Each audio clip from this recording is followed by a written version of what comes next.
zaina kan Bible chang chiarol tur karon thlan hi Psalm number songa pakhat na chang ru ka tanga chang som panga ni ha Bible keng chon lo kewila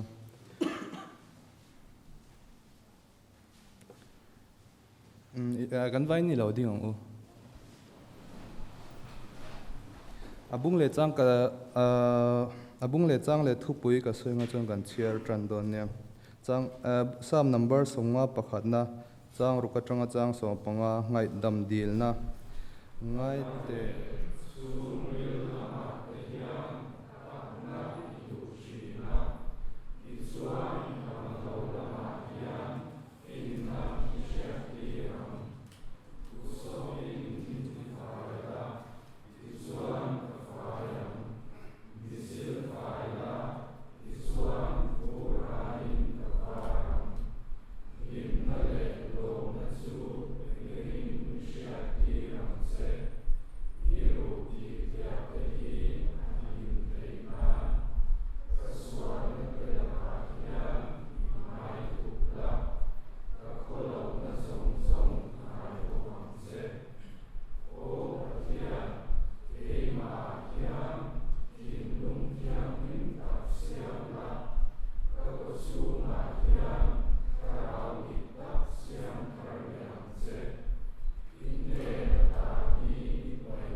Ban kan tu chiar ta te ma min som sakro se